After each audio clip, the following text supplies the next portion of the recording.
Salam, salam sejahtera untuk kita semua. Perkenalkan, nama saya adalah Yusta Sarina. Saya akan mengulas kitab suci yaitu pada bacaan Amos bab 5 ayat 4 sampai 6. Carilah aku, maka kamu akan hidup. Carilah Tuhan, maka kamu akan hidup. Keadaan sosial pada zaman Amos memperlihatkan kehidupan masyarakat yang agamawi. Mereka setia di dalam menjalankan ritual keagamaannya. Namun sesungguhnya apa yang mereka lakukan bukanlah penyembahan kepada Allah, namun sekedar kebiasaan mereka dan menyimpang dari kebenaran firman Tuhan. Sehingga dengan tegas Nabi Amos memperingatkan mereka agar sungguh-sungguh kembali mencari Tuhan. Beberapa hal yang dapat kita pelajari dari firman ini adalah: yang pertama, carilah Tuhan, jangan mencari Betel. Betel adalah tempat perlindungan sekaligus tempat ritual keagamaan bagi bangsa Israel. Mereka rajin ke Betel melaksanakan ritual keagamaan. Namun, Tuhan tidak menghendaki karena mereka melakukan hanya sebagai tradisi dan kebiasaan, bukan dengan hati yang sungguh-sungguh datang untuk bersekutu dan berjumpa dengan Tuhan. Artinya mencari Tuhan bukan ke tempat tertentu, sebab Tuhan ada di dalam hati kita. Yang kedua, berkat bagi orang yang mencari Tuhan. Bukan hanya beroleh hidup, tetapi berkat berlimpah Tuhan sediakan bagi orang yang sungguh-sungguh mencari Tuhan. Yang ketiga, mencari Tuhan untuk hidup yang akan datang. Mencari Tuhan bukan hanya untuk hidup hari ini saja, tetapi juga untuk kehidupan yang akan datang, yaitu kehidupan setelah kematian. Tidak pernah dibayangkan sebelumnya bahwa kemunculan wabah COVID-19 akan amat mempengaruhi kehidupan dan kegiatan keagamaan. Tidak pernah dibayangkan sebelumnya bahwa kemunculan wabah COVID-19 akan amat mempengaruhi kehidupan dan kegiatan keagamaan. Gereja sendiri mengalami hal yang sama di masa-masa sulit tersebut, terutama di tahun 2020. Perayaan-perayaan sakramen bahkan ditangguhkan demi menghindarkan terjadinya kerumunan yang dapat berakibat pada penyebaran yang lebih masif dari wabah tersebut.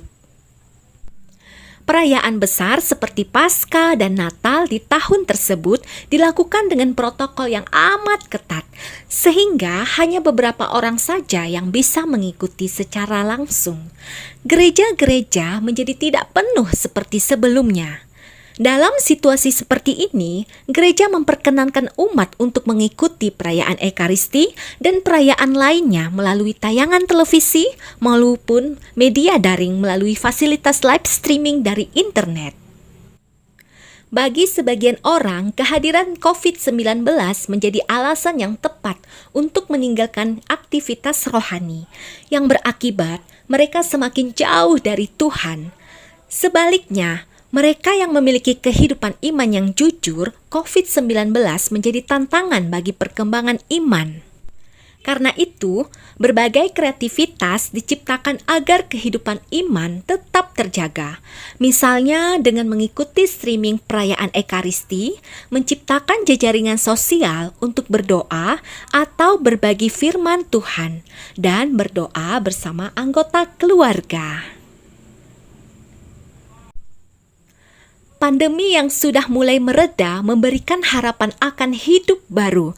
Harapan ini bukan hanya sekedar menjalani kehidupan dengan protokol new normal, melainkan harapan yang berhubungan dengan peningkatan kualitas hidup yang dimaksud berkaitan erat dengan meningkatnya pendapatan yang berpengaruh pada terjaminnya kebutuhan untuk hidup yang lebih baik.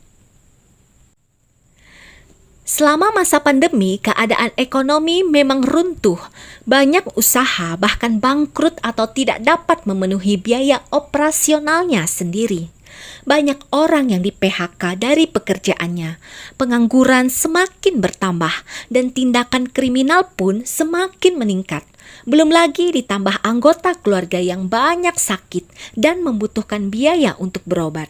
Karena itu, semua orang mengharapkan suasana hidup yang lebih memberikan kepastian dalam kehidupan ekonomi, sehingga kualitas kehidupan menjadi lebih baik. Allah selalu memberikan harapan akan hidup baru. Pada masa pemulihan pasca pandemi ini, kita diajak untuk menggantungkan hidup kita pada Tuhan. Allah setia berjuang bersama umat manusia. Dialah sumber pengharapan kita agar berkat penyelenggaraannya, situasi yang memilukan ini dapat dipulihkan. Firman ini disuarakan kepada kita agar hidup dan tindakan kita merupakan ibadah yang sejati kepada Tuhan. Tuhan Yesus berkata, "Carilah dahulu kerajaan Allah, maka semuanya akan ditambahkan kepadamu." Mencari Tuhan atau mencari kerajaannya berarti hidup sesuai kehendaknya. Fokus hanya mengandalkan Tuhan, mendengar firman, dan melakukannya. Maka kehidupan dan kebahagiaan yang sesungguhnya akan menjadi milik kita. Karena itu carilah Tuhan. Buka hati seperti tanah yang subur tempat firman ditabur hingga tumbuh berakar dan berbuah lebat untuk memuliakan Tuhan. Semoga firman ini dapat menguatkan iman kita, tetap setia dan terus berharap kepada Tuhan. Tuhan menyertai kita. Salam sukses untuk kita semua. Terima kasih.